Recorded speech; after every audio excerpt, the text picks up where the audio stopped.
Welcome to the Dental Compare Buyer's Guide on Digital Intraoral X-ray. Now, if you haven't had a chance to preview digital X-rays yet, it's amazing. I mean, one of the main things is that you have less radiation to the patient. Compared to a traditional film, some systems are up to 90% less radiation as far as the amount of radiation from the X-ray generator that will expose the image.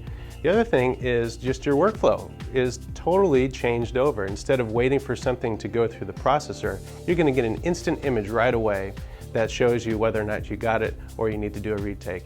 You can also display these up on a big screen so that the patient doesn't need to squint at a tiny little piece of film. You can look at the big screen.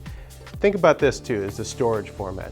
It never degrades because it's on a hard drive. You don't have to keep it in files because it's on a hard drive. And you can access it from anywhere because it's on a hard drive. So you could have multiple users checking in and looking at these x-rays. Say your hygienist in one room and you in another can all be looking at these images together.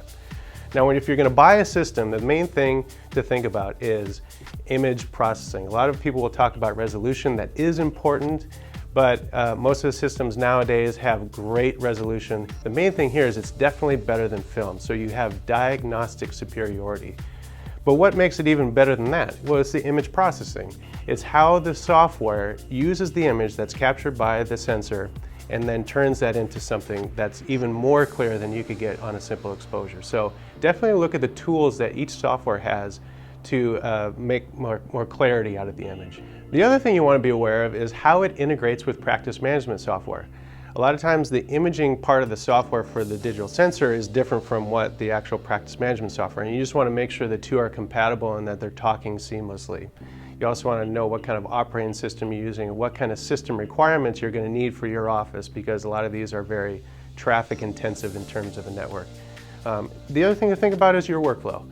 Do you need a wireless sensor, or is your operatory set up to have a classic USB connection or an Ethernet connection? So, now if you'd like more information, check out the Buyer's Guide on Dental Compare for intraoral digital x-rays.